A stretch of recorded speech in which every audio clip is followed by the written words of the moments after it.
If your inner voice were a person, it would probably be that friend who never knows when to stop talking, offers advice you didn't ask for, and sometimes makes you question your life choices. Yet somehow, you can't live without them. Your inner voice can be transformed from critic to coach through targeted practice. Neuroscience research demonstrates that brain regions responsible for internal dialogue, particularly the ventral striatum, respond remarkably well to specific training techniques. With consistent application, these methods reshape your neural pathways, fundamentally altering how you speak to yourself. The transformation from negative self-talk to empowering internal dialogue creates profound ripple effects throughout your daily experience, as we'll see in Sarah's remarkable journey. Meet Sarah, when your inner voice becomes your worst enemy. What if the most influential relationship in your life is with someone you've never actually met? For Sarah, a 32-year-old marketing executive, this invisible companion nearly destroyed her career and relationships. From the outside, Sarah's life appeared picture-perfect. A corner office with a view of the city skyline, a reputation for creative campaigns that consistently exceeded client expectations, and a wide circle of friends who admired her seemingly effortless success. Beneath this shining exterior, an internal storm was raging. "You don't belong here," whispered the voice that greeted her each morning as she stepped into the elevator of her office building. "They're going to figure out you're a fraud today," it continued as she prepared for client meetings. This wasn't an occasional intrusive thought. It was the constant background radiation of Sarah's mental landscape. The roots of this critical inner narrator stretched back to Sarah's childhood, where her father's well-intentioned but relentless push for perfection had planted the seeds of her future self-doubt. "Second place is just the first loser," he would say after her swim meets, even when she broke personal records.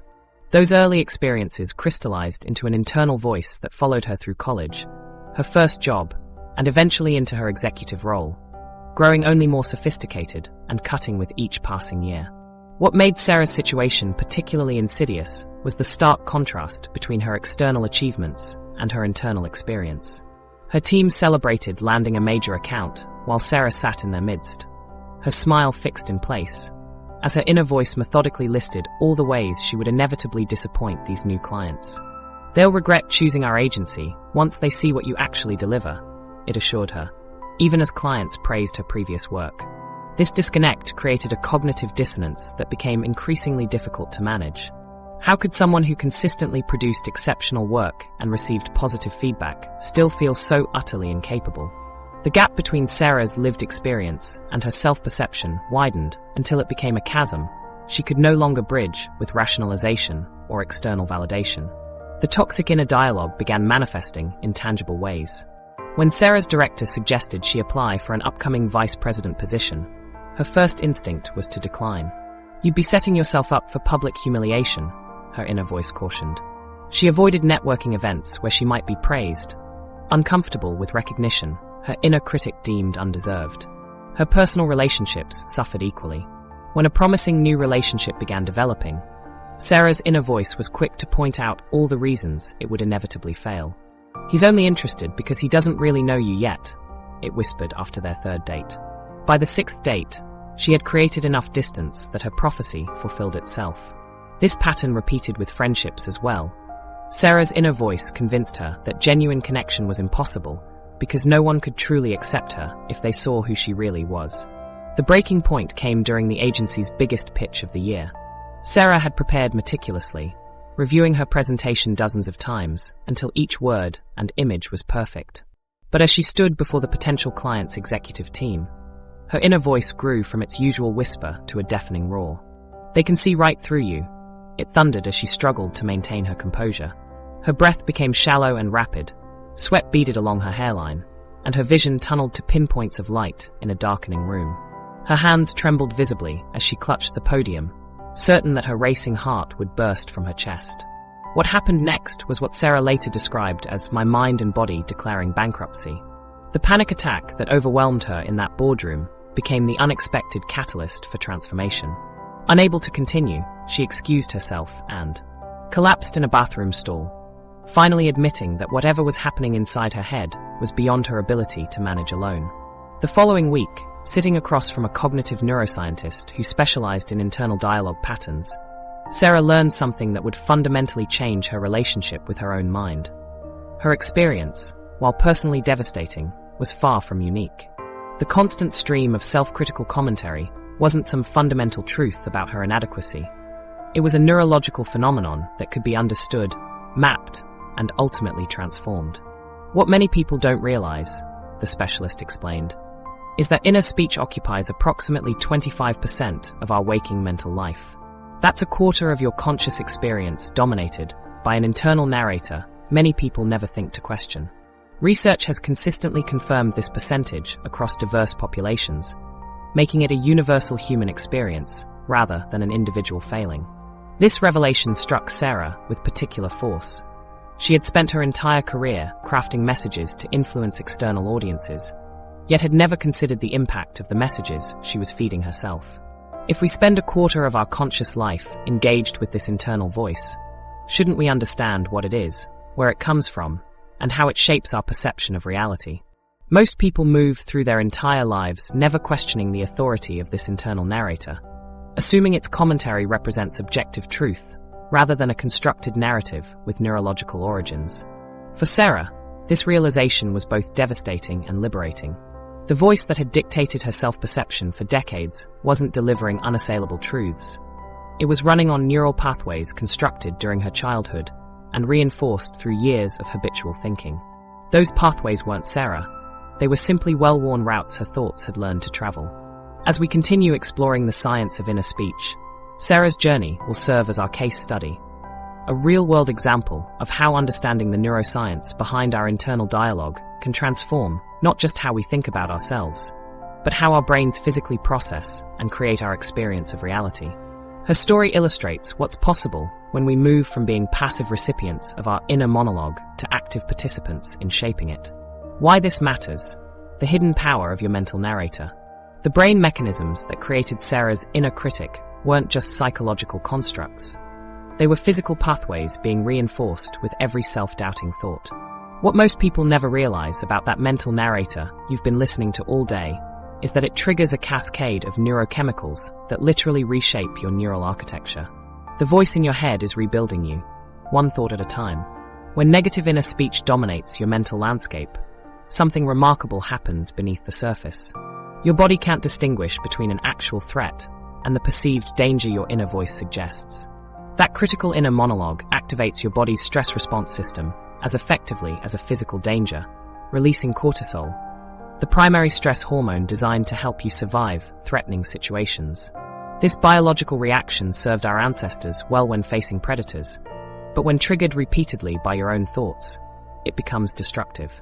Cortisol released during episodes of negative self-talk gradually damages neural connections over extended periods. The microscopic architecture of your brain, the delicate web of connections that forms your thoughts, memories, and personality, deteriorates under this chemical assault. Imagine your brain as an intricate garden. Every thought is like water flowing through this landscape. Negative thoughts carry cortisol, a corrosive substance that erodes the pathways it regularly travels, while healthier connections wither from neglect. The more you water certain neural pathways with this toxic mixture, the more deeply established they become, creating default patterns of thinking that can be difficult to change. This scientific understanding transformed how Sarah viewed her inner critic. What she once dismissed as merely annoying self-talk suddenly took on profound significance. The voice constantly telling her she wasn't good enough was physically altering her brain's structure, creating deep grooves of neural pathways that made negative thinking her default state. But this biological understanding also contained the seeds of hope. The same science that explains how negative inner speech damages neural connections reveals that constructive inner dialogue produces the opposite effect. When you engage in positive, supportive internal conversations, your brain releases beneficial neurochemicals like dopamine and serotonin. Dopamine reinforces neural pathways associated with motivation and positive feelings. Serotonin helps regulate mood and promotes a sense of well-being. These neurochemicals strengthen positive neural pathways, watering the healthier plants in your mental garden while allowing destructive patterns to gradually weaken through disuse. This biological process underlies why changing your inner dialogue is neurological reconstruction, not merely a psychological exercise. The implications extend beyond immediate emotional states. The chronic release of stress hormones, triggered by negative inner speech, compromises your immune system. Your body, constantly preparing for threats that exist only in your mind, diverts resources away from immune function, explaining why periods of intense self-criticism often coincide with increased susceptibility to illness. Cognitive performance suffers similarly under the influence of negative self-talk. The stress response impairs memory formation and retrieval. Have you ever noticed how difficult it is to remember important information during moments of intense self-doubt? This occurs because your brain's resources are being diverted to handle the perceived threat rather than efficiently processing information. Your inner critic hijacks cognitive resources, literally making you less intelligent in the moment. Attention becomes another casualty when stress hormones flood your system. The brain regions responsible for focused concentration become compromised, creating a frustrating cycle where self-criticism about poor performance actually ensures continued poor performance by sabotaging your ability to concentrate. Your inner voice becomes a self-fulfilling prophecy at the neurological level. Conversely, positive inner dialogue enhances cognitive functions by promoting neurochemicals that support optimal brain performance. The same voice that can undermine your abilities can dramatically improve them when retrained to offer encouragement and constructive guidance. For Sarah, understanding these biological mechanisms was transformative. The revelation that her inner critic was physically damaging her brain provided powerful motivation to change. She began to recognize that her negative thought patterns weren't unchangeable aspects of her personality, but learned neural pathways that could be redirected. With her neuroscientist's guidance, Sarah started viewing her inner dialogue as a biological force she could intentionally influence. She learned to recognize the physical sensations accompanying negative inner speech. The tightness in her chest, shallow breathing, and tension in her shoulders, as signs that her stress response system had been activated. This awareness created crucial moments of choice where she could intervene in the biological process. The mind-body connection revealed through this understanding explained why Sarah's inner critic had such profound effects on her life. It influenced her physical health, cognitive abilities, emotional regulation, and immune function. What she once dismissed as just thoughts revealed themselves as powerful biological forces, shaping her entire existence. This perspective shift highlights why understanding your inner voice means recognizing a powerful biological force that's constantly rewiring your brain's physical structure. Every thought either reinforces existing neural architecture or helps create new pathways. The question isn't whether your brain is changing, it's whether you're participating consciously in directing those changes. The stakes become clear. Either you learn to work with your internal dialogue, or it continues to shape your neural pathways without your consent. Your inner voice will sculpt your brain. The only question is whether you'll be the sculptor or merely the clay. This biological reality also explains why changing your inner dialogue feels so difficult initially. You're attempting to redirect neural pathways that may have been reinforced for decades. The resistance isn't weakness. It's the biological reality of established neural networks maintaining their dominance. Understanding this makes the process more strategic. You're working with your brain's natural plasticity. What is inner speech, beyond the voice in your head? Understanding the brain's plasticity opens the door to changing your inner dialogue. But here's the twist. That inner voice isn't just one voice at all. According to groundbreaking research by Alderson Day and Ferneyhoff, what we casually call our inner voice is actually a complex spectrum of internal experiences ranging from abbreviated mental shorthand to complete wordless knowing. And recognizing this diversity might be the key to transforming your relationship with your own thoughts.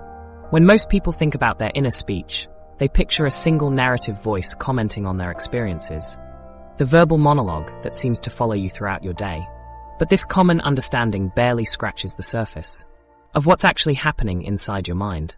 The neural activities generating your internal experience are far more sophisticated and multidimensional than a simple running commentary. Your inner speech actually manifests in 4 distinct forms, each serving unique cognitive functions. Condensed inner speech functions as your mind's personal shorthand, efficient, quick thoughts without full verbal structure. Instead of thinking, I need to grab my keys from the counter and then put on my coat before heading out the door, your mind flashes abbreviated concepts. Keys, coat, go. This streamlined process is particularly valuable when navigating familiar routines, the mental equivalent of taking shortcuts through a neighborhood you know by heart. Dialogic inner speech emerges when you mentally argue different sides of an issue, as if distinct parts of yourself are engaged in conversation.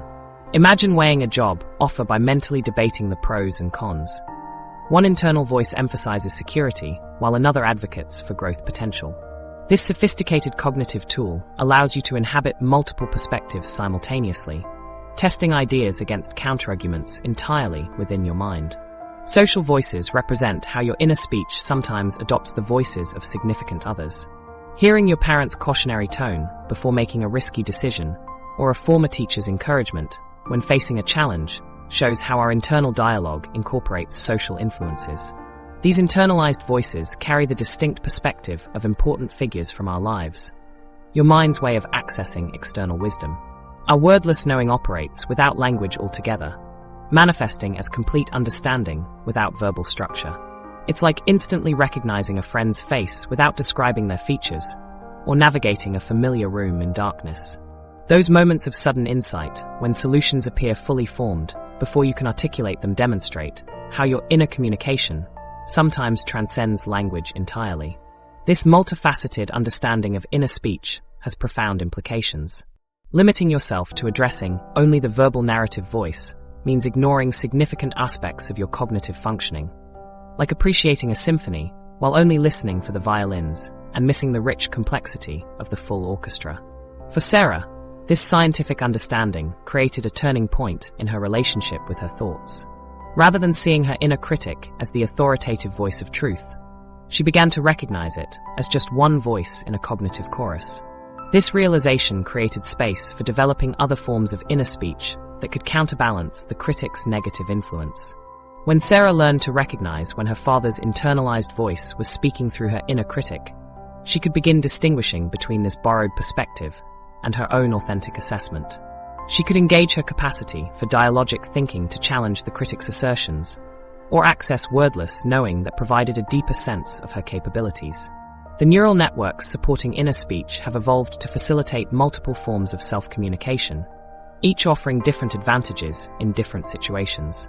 By recognizing this diversity, you can work with your brain's natural capacities rather than being limited by a narrow understanding of what thinking should look like. This expanded view also explains why simple positive affirmations often fail to counteract negative self-talk. Merely replacing critical statements with supportive ones engages only the verbal narrative dimension of your inner experience while leaving other forms untouched. A comprehensive approach involves developing all forms of internal communication to create a balanced cognitive ecosystem. Consider how ineffective it would be if Sarah tried to counter her inner critic simply by repeating, "I am confident and capable." This might temporarily mask the critical voice, but wouldn't address the condensed thought patterns triggering anxiety, the internalized voice of her father, or the wordless knowing that could provide intuitive confidence. Instead, by recognizing the full spectrum of her inner experience, Sarah developed a more sophisticated relationship with her thoughts. She learned to identify which form of inner speech was most active in different situations and consciously engage alternatives when needed, switching from verbal criticism to dialogic exploration, or from borrowed voices to wordless knowing. Understanding the diversity of your inner speech transforms how you relate to your thoughts. Rather than being trapped in a single narrative, especially a critical one, you can draw upon the full range of your internal communication systems, accessing different voices, perspectives, and knowing that transcends words altogether. This cognitive flexibility becomes the foundation for sustainable changes to your inner dialogue and ultimately shapes how you experience yourself and your capabilities in the world. The Neural Orchestra, where your inner voice lives. Behind Sarah's ability to navigate different forms of inner speech lies a fascinating neurological marvel that few of us ever glimpse. While we often imagine our thoughts originating from a single location in our brain, neuroscience reveals something far more extraordinary. Your inner voice emerges from an intricate neural collaboration spanning multiple brain regions, working in perfect synchrony, like a world-class orchestra performing your most private symphony. This neural performance creates an experience that feels undeniably you. It's a sophisticated network that gives your thoughts their distinctive personal signature and emotional weight. Let's peek behind the curtain to see the impressive neural machinery making your inner conversations possible. At the center of this neural orchestra stands the medial prefrontal cortex, the true conductor coordinating the entire performance. This remarkable brain region connects your thoughts directly to your sense of identity. This explains why your inner voice feels like an authentic expression of who you are. The medial prefrontal cortex weaves together different elements of inner speech, while simultaneously connecting them to your core sense of self, creating that unmistakable feeling of me talking to myself. Working alongside this conductor is the posterior cingulate cortex, the emotional colorist of your mental soundtrack. This brain area infuses your thoughts with rich emotional textures. Have you noticed how your inner voice can instantly make a neutral situation feel threatening or exciting? That's your posterior cingulate cortex at work, adding emotional hues to your thought patterns that profoundly influence how you interpret your experiences and memories. The ventral striatum functions as your neural reward center, essentially voting on which thought patterns deserve an encore performance. When you engage in familiar thinking routines, even negative ones, this brain region releases dopamine, reinforcing those neural pathways and making them more likely to activate in the future. This explains why certain thought patterns become so stubbornly persistent. Your brain rewards itself for following familiar mental scripts, whether helpful or not. This system becomes even more impressive when we examine how language centers participate in your silent conversations. Wernicke's area helps you comprehend the meaning of your inner dialogue, while Broca's area activates even when you're not speaking aloud. This dual activation explains why your inner voice often sounds remarkably similar to your speaking voice, complete with your distinctive patterns and cadences. For Sarah, understanding this neural architecture proved transformative. During her therapy sessions, brain imaging revealed something illuminating. Whenever she engaged in negative self-talk, her amygdala lit up with unusual intensity. This small, almond-shaped structure deep in the brain, responsible for processing potential threats, had become hyperactive during her moments of self-reflection. Her brain had been conditioned to treat her own thoughts as threatening, triggering the same alarm systems that would activate if she encountered physical danger. This revelation helped Sarah understand why her inner critic felt so powerful. It was triggering a full neurobiological threat response, complete with stress hormones and physiological changes. Her inner voice was activating ancient survival circuitry that evolved to protect us from predators, not from our own thoughts. When Sarah engaged in condensed inner speech, that streamlined shorthand thinking, her brain activated different neural pathways than when she practiced dialogic inner speech with multiple perspectives. Each form of internal dialogue recruited slightly different configurations of this neural network, explaining why different thinking styles can feel so distinct from one another. This entire neural symphony operates largely beneath conscious awareness.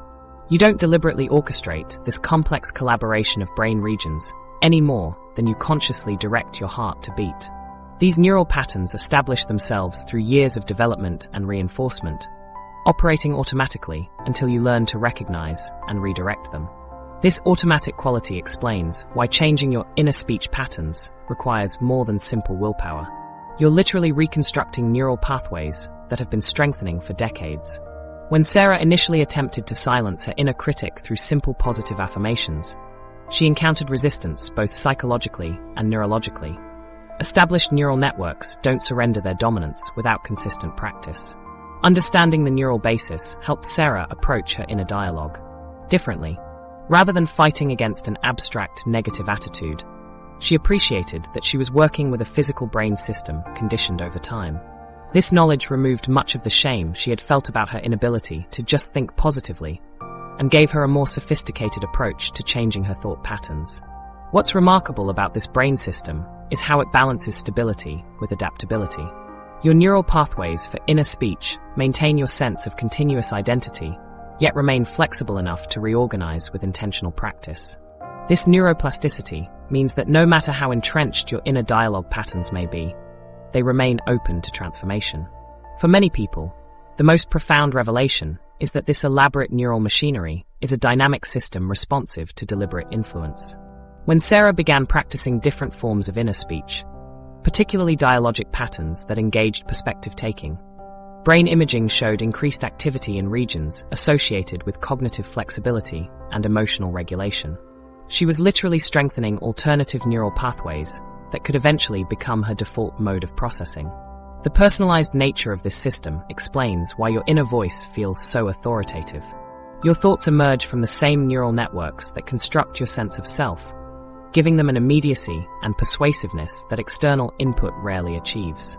This is why changing your inner dialogue often requires creating psychological distance. The origin story, how your inner voice developed. That authoritative inner voice commanding your thoughts didn't spontaneously emerge from your DNA. It has a fascinating origin story few of us ever discover. The voice you've identified as you actually began as external conversations with others, gradually migrating inward through a remarkable developmental process that neuroscience is only now fully understanding. What if the key to changing your inner dialogue isn't fighting against your authentic self, but recognizing whose voices you've inherited? Have you ever wondered where your inner voice truly comes from? According to Vygotsky's sociocultural theory, the development of inner speech is fundamentally rooted in social interaction. Children first experience language as a tool for communication with caregivers and others around them. Those external conversations, the warnings, encouragements, instructions, and observations from parents, teachers, and significant figures, become internalized, transforming from external dialogue into the foundation of your own private thoughts. Think about this developmental journey. When you were just beginning to grasp language, you used it primarily as a social tool, to express needs, to connect with others, to make sense of your surroundings. Every conversation you had became a building block for how you would eventually talk to yourself.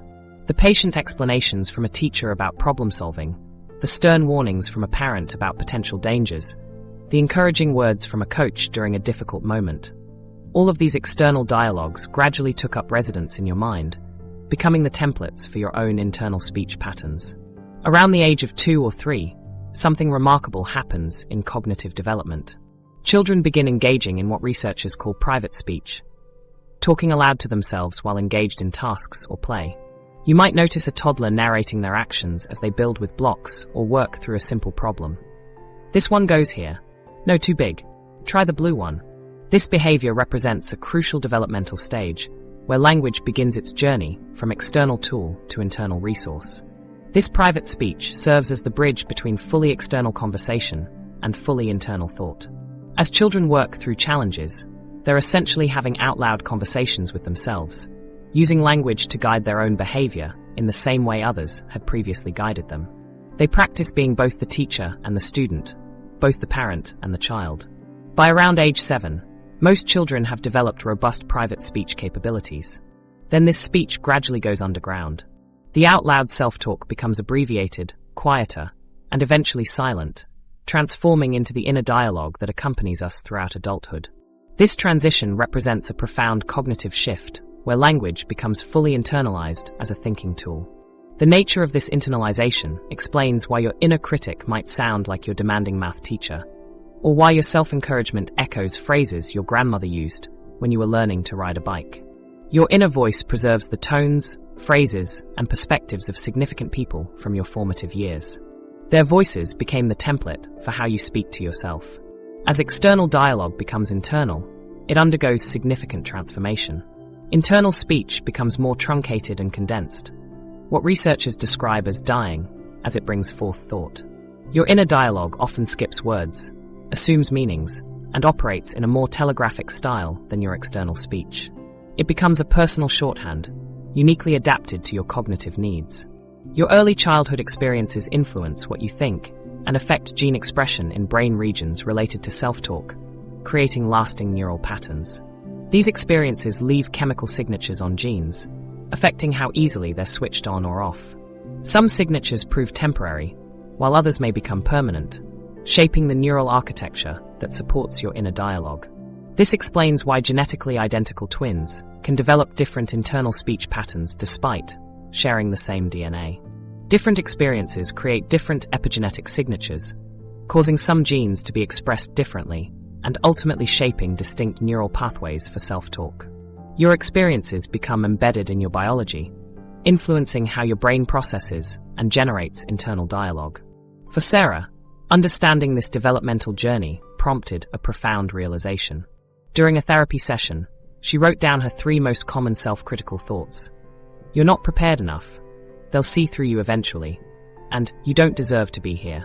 When her therapist asked whose voice she actually heard speaking these words, Sarah realized with startling clarity that these weren't her words at all. The tone, phrasing, and specific word choices echoed her father's comments throughout her childhood. Her father's perfectionistic standards and critical assessments had become internalized as her own self-evaluation system. What she had assumed was her authentic voice of reason was actually the echo of external judgments she had absorbed decades earlier. The critical inner monologue she battled wasn't the voice of truth. It was the voice of a specific relationship embedded in her neural architecture. This realization doesn't mean we're merely passive recipients of others' voices. The internalization process is dynamic and complex. We don't just record and replay others' words. We integrate them, reshape them, and combine them with our own experiences. Your inner voice develops through a complex interplay between the external messages you receive and how you process and adapt them to your unique circumstances. Understanding the developmental origins of inner speech explains why changing these patterns can feel so challenging. These aren't simply habits or passing thoughts. They represent some of the earliest and most reinforced neural pathways in your brain. Your inner dialogue travels along neural highways that have been paved and repaved thousands of times since childhood. This is why simple techniques like positive affirmations often feel awkward or ineffective. They're trying to create new neural paths through territory already dominated by well-established routes. The memory connection. How inner speech shapes what you remember. Those established neural highways aren't just influencing your self-talk. They're actively architecting what you believe happened in your past. Your memories, far from being faithful recordings of events, are carefully crafted narratives continuously shaped by your inner voice. This explains a phenomenon researchers have long observed. Two people can witness the identical event, yet walk away with completely different recollections. Not because either is deliberately falsifying their experience, but because their inner dialogue was telling entirely different stories, even as the event unfolded. Think about the last argument you had with someone close to you. Despite both experiencing the same conversation, you likely left with dramatically different versions of what happened. This stems from your inner speech selecting details to preserve, emotions to emphasize, and motivations to assign. Your memories are dynamic reconstructions that your inner voice edits each time you recall them. When you experience something while actively narrating it internally with emotional language, your hippocampus, your memory's filing system, and the amygdala, your emotional processing center, activate simultaneously. This dual activation creates memory imprints that are significantly stronger and more vivid than experiences that unfold without internal commentary. Your inner voice determines which experiences deserve attention and which remain in shadow. Consider what happens when you attend a conference or lecture.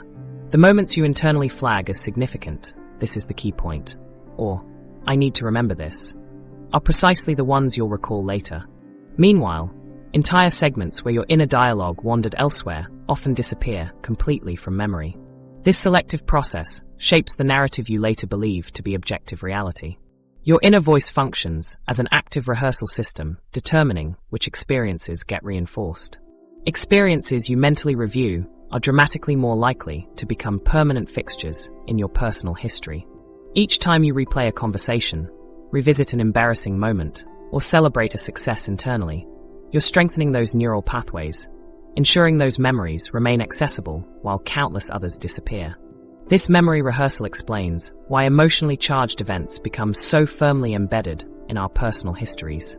When something triggers strong feelings, our inner voice typically engages in extensive internal commentary and replay. I can't believe that happened, or why did I say that? Becomes a loop that cements the experience. The more you internally process an event, the more prominently it features in your autobiography. What's particularly fascinating is the bidirectional nature of this process. Your inner dialogue shapes your memories, but your memories also influence your inner dialogue in a continuous feedback loop. When your inner voice repeatedly references past failures or embarrassments, it's actively strengthening those neural connections while reinforcing the narrative that such experiences are particularly significant to your identity. For Sarah, memory reconsolidation therapy revealed a startling pattern.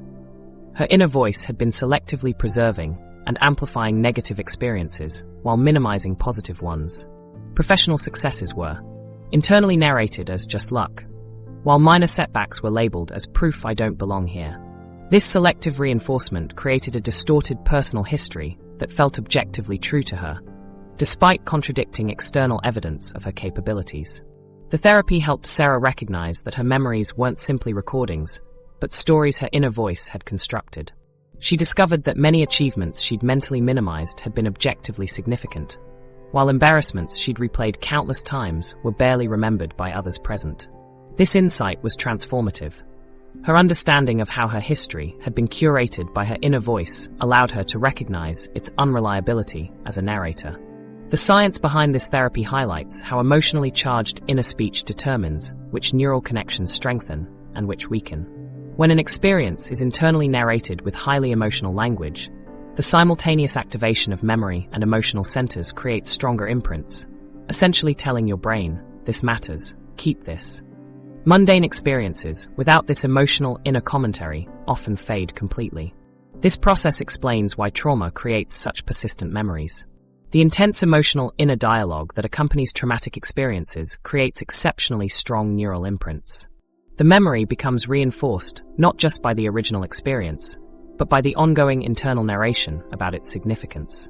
What's empowering about understanding this connection is recognizing that if inner speech can shape memories during formation, it can also reshape them during recall. When you remember something, you're not accessing an untouched file, but opening a malleable document that can be edited before being saved again. This malleability means that changing your inner dialogue about past experiences can transform their emotional impact and personal significance. Rather than trying to suppress difficult memories, intentionally engaging them with different inner commentary can transform their emotional charge. A mistake that your inner voice labeled as proof of incompetence can be reconsolidated as a learning experience that ultimately contributed to growth. Not as artificial positive spin, but as a genuinely different perspective on the same events. For many people, this insight provides relief from the tyranny of a seemingly objective personal history. Recognizing that memories are constructions rather than recordings helps explain why our recollections often differ from others, and why certain experiences carry disproportionate emotional weight. Your memory is doing exactly what it evolved to do, creating a coherent narrative heavily influenced by your inner commentary. This doesn't mean all memories are fictional. The basic events typically did occur, but the meaning, emotions, and perceived significance are substantially shaped by your inner voice both during formation and each subsequent recall. Your memory system isn't designed primarily for accurate documentation, but for extracting useful patterns and lessons, a process your inner speech heavily influences. How to recognize your inner speech patterns. Your inner voice operates like a stealth editor, but what if you could turn on the track changes feature? Psychologist Russell Hurlburt discovered something remarkable when studying inner speech. Most people remain dramatically inaccurate about what their inner voice actually says until they're specifically trained to listen for it. The voice that narrates your life moment by moment often works beneath conscious awareness, coloring your experience while escaping your notice. It's like living with background music that subtly influences your mood without your explicit acknowledgement. Catching your inner voice in the act requires more than casual attention. Since the 1970s, Hurlburt has refined a technique called descriptive experience sampling, DS, that reveals how elusive our internal dialogue can be. Imagine your mind as a movie. DS works like a remote control that randomly pauses scenes, allowing you to examine what was actually happening rather than what you thought was happening. Participants carry a beeper that signals at random times throughout their day. When it sounds, they immediately document their inner experience, catching thoughts in their natural habitat during everyday activities like cooking dinner or walking to work. When participants first begin DS, they often report what they think they should be experiencing rather than what's actually happening in their minds. Only after several sampling rounds do they develop the skill to accurately identify their genuine inner speech patterns. This finding suggests something profound. Most of us are strangers to our own mental processes, missing approximately 85% of our actual inner dialogue while believing we know what we're thinking. The gap between perceived and actual inner speech patterns explains why merely telling yourself to think positive rarely creates lasting change. You can't redirect something you're not fully aware of. This is where practical recognition techniques become essential tools for developing metacognition, the ability to observe your own thinking processes rather than being completely merged with them. The first technique that proved transformative for many people is what therapists call the thought bubble exercise. This approach leverages our familiarity with comic book visuals to create psychological distance from our thoughts. Throughout your day, whenever you notice an inner comment, mentally visualize it appearing in a thought bubble above your head. When preparing for a challenging conversation, and thoughts like, "This is going to be a disaster," arise, placing them in a thought bubble changes your relationship from, "This is what's happening," to "This is what my mind is generating." Brain regions associated with observational awareness activate differently than those generating the original thought, creating alternative pathways for processing the experience. Thought journaling, the second technique, provides concrete data about patterns that might otherwise remain invisible. Unlike traditional end-of-day journaling, this practice involves documenting inner speech in real time. When did the thought occur? What triggered it? How did your body respond? A marketing executive discovered through thought journaling that her imposter syndrome thoughts appeared most frequently right before client presentations, a pattern she couldn't identify through memory alone. The act of pausing to document thoughts disrupts their automatic nature, gradually building neural networks associated with metacognitive awareness. Have you ever noticed different voices in your head? The third approach, voice characterization, recognizes that we don't have just one inner voice, but several distinct patterns. Try giving names and personalities to these different inner voices, perhaps identifying an inner critic, an inner coach, or an inner child. When faced with a new challenge, ask yourself, which voice is speaking right now? Does this voice sound like someone from my past? Is this perspective helpful in this situation? This technique transforms overwhelming mental chatter into recognizable patterns with specific origins and functions. Digital tools have revolutionized how we track inner speech. Apps designed to prompt random self-observation throughout the day create fascinating datasets about individual thought patterns. These technological implementations of Hurlburt's method make sophisticated psychological research accessible to anyone. Would you be surprised to discover when and where your inner critic is most active? Sarah used such an app and discovered her critical inner voice peaked during transitions between activities, moving from home to work, between meetings, or from work to social settings. These boundary moments triggered automatic questioning of her competence. This insight was transformative. Rather than needing to change her entire thinking pattern, she could focus on specific transitional moments when her inner critic predictably appeared. What makes these recognition techniques powerful is that they don't require immediate thought changes, only awareness. This awareness initiates neural reorganization because observing a thought activates different brain regions than generating it. Every time you notice inner speech, without becoming completely identified with it, you strengthen neural networks associated with metacognitive observation while creating space for new patterns. The impacts of developing this metacognitive capacity extend beyond feeling better. Research shows that individuals with stronger metacognitive skills demonstrate improved emotional regulation, more effective decision-making, and greater cognitive flexibility. The ability to recognize thought patterns as they emerge, rather than after they've triggered emotional reactions, creates response flexibility that isn't possible when operating on automatic pilot. The neural rewiring process, creating new inner dialogues. Recognizing your thought patterns is powerful, but what happens in your brain when you actually interrupt and replace them? Neuroplasticity, your brain's remarkable ability to reorganize itself by forming new neural connections throughout life, makes changing your internal dialogue possible on a physical level. This dynamic process allows the brain to adapt and rewire its circuits, transforming those automatic negative thoughts into more constructive patterns. But there's a challenge. The neural pathways of inner speech are among the most frequently traveled highways in your mental landscape. These well-worn neural roads have been reinforced thousands of times, making them particularly resistant to change without deliberate, consistent effort. Think of your brain as an intricate electrical system that allows for rewiring while remaining fully operational. Unlike renovating a building where you might shut off power to replace wiring, your brain continues functioning even as you modify its circuitry. This remarkable feat of engineering happens through specific mechanisms that neuroscientists have identified and mapped with increasing precision in recent years. The process of rewiring your inner dialogue operates on three fundamental principles. 1. Interruption, creating a pattern-breaking moment that disrupts the automatic negative thought sequence before it gains momentum. Think of interruption as installing a circuit breaker that trips the moment a harmful thought pattern begins to activate. Some people use physical cues, like snapping a rubber band on their wrist, when they catch a negative thought emerging. Others use visual anchors, a specific image or object that serves as a reminder to pause the automatic thought sequence. What makes these interruption techniques effective is their immediacy. The goal is to catch the thought at inception, before it triggers the cascade of neurochemical responses that reinforce the pathway.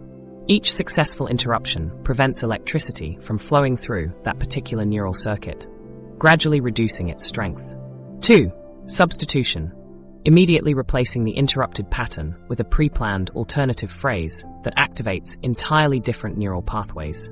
This is like switching train tracks, diverting your thoughts onto a completely different route. The substitution must happen immediately after interruption, within seconds, to capitalize on the brain's momentary plasticity. For example, if your automatic inner dialogue includes, "I always mess up important presentations," you might substitute it with, "I'm continuing to develop my presentation skills with each opportunity." Effective substitutions aren't unrealistically positive. They're measured, specific, and actionable phrases that your brain can accept as plausible alternatives. Each substitution activates a different set of neurons, creating new connections that become stronger with repetition. 3. Repetition. Consistently practicing the new inner dialogue until it becomes your default neural pathway. This is like repeatedly traversing a new trail through a forest until it becomes a clear, well-defined path. Hebbian learning, summarized by neurons that fire together, wire together, is the key mechanism at work here. When two neurons are repeatedly activated simultaneously, the connection between them strengthens. By consistently practicing new inner dialogues, you leverage this natural process to reinforce these new neural connections. Research suggests that establishing new thought patterns typically requires 30 to 45 days of regular practice. During this period, your brain is literally reconstructing its physical architecture, forming stronger connections along the new pathways while allowing the old ones to weaken through disuse. This timeline explains why one-time interventions rarely create lasting change. Transformation requires consistent reinforcement until the new patterns become self-sustaining. Sarah's experience illustrates this process in action. Working with her cognitive specialist, she identified her 5 most common critical thoughts and created specific replacement phrases for each one. When her inner voice defaulted to, "They're going to see I don't know what I'm talking about," she would interrupt this thought and immediately substitute it with, "I have valuable insights to contribute to this conversation." The key to her success was practicing them religiously, setting reminders on her phone to review them before meetings and situations that typically triggered her inner critic. In the early stages, Sarah reported feeling like she was constantly catching and redirecting her thoughts, a mentally exhausting process. But gradually, over several weeks, the new responses began requiring less conscious effort. By the 6-week mark, she noticed that her replacement phrases were starting to activate automatically in situations that previously triggered harsh self-criticism. Through consistent application of interruption, substitution, and repetition, Sarah had successfully rewired her inner dialogue. The science of neuroplasticity explains why changing your inner dialogue feels progressively easier with consistent practice. Each successful interruption and replacement physically alters your brain's circuitry. The old neural pathways don't disappear entirely, but they become weaker and less automatic as the new pathways strengthen. This process also explains why people often experience temporary setbacks when under stress or fatigue. During these periods, the brain tends to default to its most established neural pathways, the ones requiring the least energy to activate. That's why many people find their inner critic resurfaces during particularly challenging times, even after significant progress. Understanding this neurological tendency helps reduce discouragement during these momentary regressions, recognizing them as expected parts of the rewiring process. The techniques for rewiring inner dialogue can be customized based on individual needs. Some people benefit from writing exercises that strengthen the new neural pathways through multiple sensory inputs. Others find that voice recordings allow them to literally hear their new inner dialogue. The common element across all effective approaches is consistency, regular practice that honors the brain's need for repetition to establish new neural architectures. What's particularly encouraging about this approach is that the benefits extend beyond changing specific thought patterns. The process of intentionally rewiring your inner dialogue enhances overall neural plasticity, making your brain more adaptable in other areas as well. People who successfully transform their inner speech often report improvements in problem-solving, creativity, and relationship dynamics. Benefits that stem from the increased advanced techniques beyond basic inner speech modification. The increased cognitive flexibility gained from basic inner dialogue, rewiring, opens the door to something far more profound. What would it mean if, instead of simply having a better inner voice, you could transform the very structure of your internal experience? Neuroscience reveals that beyond mere content replacement lies a deeper level of transformation, one where the architecture of your consciousness itself becomes more fluid, expansive, and adaptable. Most people who begin working with their inner dialogue focus exclusively on changing what their thoughts say. They replace "I can't do this" with "I can handle this challenge." While this approach creates meaningful improvements, it resembles redecorating a room while maintaining the original floor plan. The most sophisticated practitioners understand that true transformation involves revolutionizing how consciousness relates to that voice entirely. After mastering basic recognition and modification techniques, you're positioned to explore advanced approaches that fundamentally change your relationship with inner speech. These advanced techniques represent the next level of transformation. They alter how you experience thinking itself. Imagine your consciousness as a film. Basic thought replacement is like changing the dialogue, while advanced techniques transform everything from camera angles to lighting and perspective. This next stage of transformation builds upon your foundation of self-awareness to create profound internal shifts that reshape your entire experience. The first advanced approach is dialogic expansion. Rather than maintaining a single narrator in your mind, this technique involves cultivating multiple inner perspectives that communicate with each other. Like shifting camera angles in a film to reveal new dimensions of a scene, dialogic expansion transforms a one-person monologue into a rich internal council with diverse viewpoints. This approach leverages what researchers like Wilczko have identified as the inherent dialogality of inner speech, the natural tendency for self-talk to manifest as conversations. When practicing dialogic expansion, you develop distinct inner voices representing different aspects of wisdom. You might cultivate an inner mentor embodying compassion, a strategist excelling at problem-solving, or a sage taking the long view of situations. These specialized modes of thinking provide unique cognitive assets for complex decision-making. For Sarah, dialogic expansion became transformative when she developed an inner mentor voice that could respond compassionately to her inner critic. Rather than silencing her critic, which often led to resistance, she created space for a wise, supportive presence that could acknowledge concerns while offering guidance. This created a new internal dynamic where critical thoughts could be examined and responded to rather than simply accepted or rejected. The second advanced technique, sensory shifting, involves transforming verbal inner speech into alternative sensory modes. While most people default to verbal processing, sensory shifting recognizes that some experiences are better processed through visual imagery or physical sensations. This technique proves invaluable when words become limiting or when complex emotions defy verbal expression. Consider anxiety addressed through sensory shifting. Instead of verbally arguing with anxious thoughts, you might visualize the anxiety as a shape, feel where it resides in your body, or translate it into a soundscape. Similar to how a filmmaker might switch from dialogue to visual storytelling for emotional impact, shifting between sensory modalities engages different neural pathways and accesses insights verbal processing might miss. For individuals stuck in repetitive verbal loops, sensory shifting provides a powerful pattern interrupt. The ability to translate thoughts between sensory modalities allows access to creative solutions that remain hidden when limited to verbal processing alone. Sarah found this particularly valuable during creative blocks, where visualizing problems, rather than verbalizing them, often led to breakthrough insights. The third advanced technique, metacognitive distancing, involves observing thoughts without automatically engaging with them. Rather than identifying with every thought, "I am worthless," you develop the ability to witness thoughts as temporary neural events. "I notice a thought arising that I am worthless." This shift creates profound neurological differences. When you fully identify with thoughts, they activate emotional responses as though they were objective reality.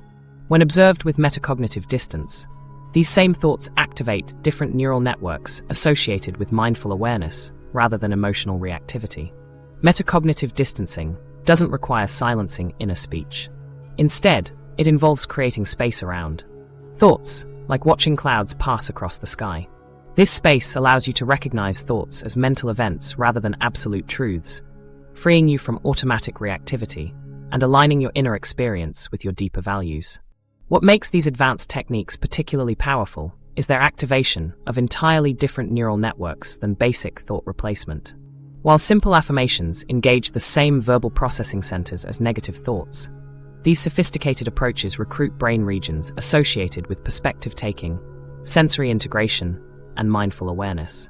For Sarah, integrating these advanced techniques created profound shifts in her problem-solving abilities and emotional regulation. She found herself navigating previously triggering situations with newfound flexibility.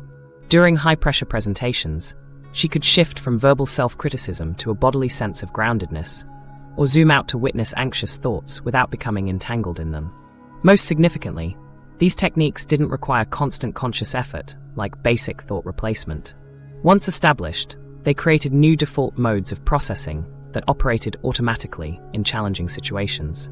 The brain's remarkable capacity for reorganization allowed these advanced approaches to become integrated aspects of Sarah's cognitive functioning, leading to an inner alignment that transformed not just what she thought, but how she experienced the world itself. If you apply this, Sarah's transformation and your potential, what happens when theoretical techniques become lived experience? The transformation Sarah experienced went far beyond the realm of theory and into tangible reality. 6 months after beginning her journey of inner dialogue reconstruction, the changes in her life emerged not as sudden breakthroughs, but as a gradual architectural shift in her neural landscape. Like a garden that doesn't visibly change overnight, but reveals its transformation as new growth gradually overtakes the old, Sarah's inner voice revolution quietly reconstructed her life from the inside out.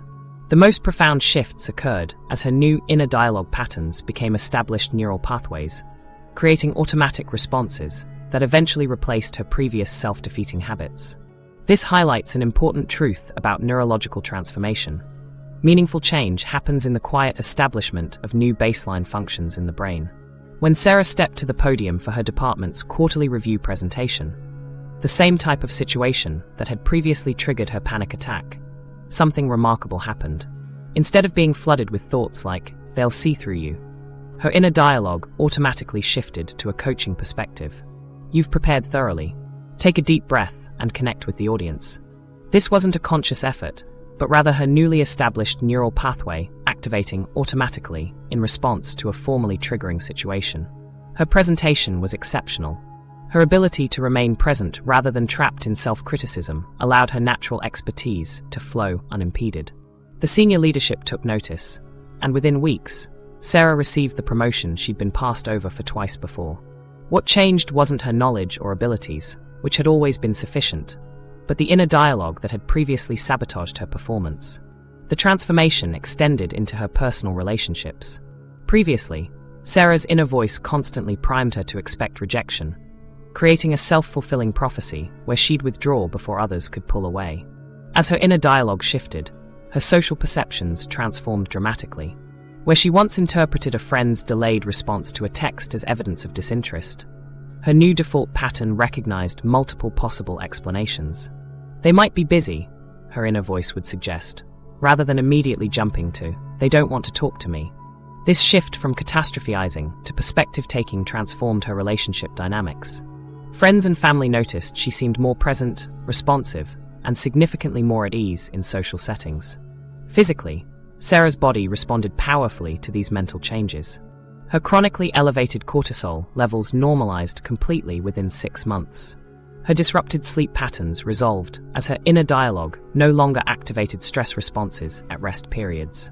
Inflammation markers decreased significantly as her body shifted from a state of constant physiological defense to one of balance and restoration. Brain imaging studies revealed measurable increases in connectivity between her prefrontal cortex and limbic system.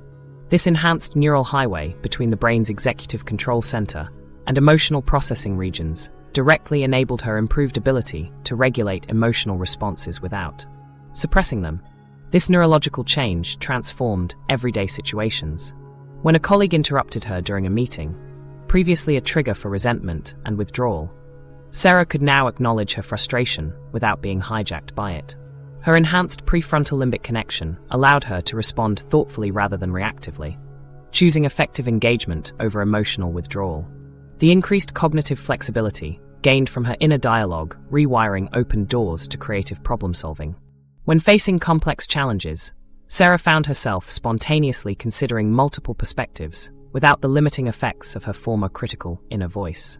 Solutions emerged naturally when no longer filtered through the restrictive lens of self-doubt. Sarah's transformation represents what neuroscientists consider the natural neurological outcome of transformed inner dialogue, a potential available to anyone willing to engage in consistent practice. The same neural mechanisms that created Sarah's shift exist in your brain, waiting to be activated through intentional reconfiguration of inner speech patterns. Imagine what would change in your life if the voice in your head became your greatest ally rather than your harshest critic.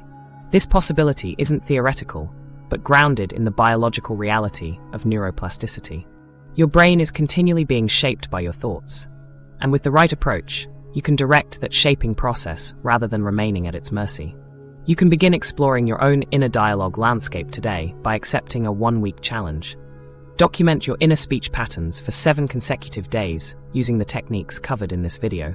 This practice creates immediate metacognitive space, the ability to observe your thoughts rather than being completely identified with them. Set 3 random alarms on your phone each day. When they sound, immediately note what your inner voice was saying in that moment. Pay particular attention to recurring phrases, emotional tones, and the situations that trigger specific types of self-talk.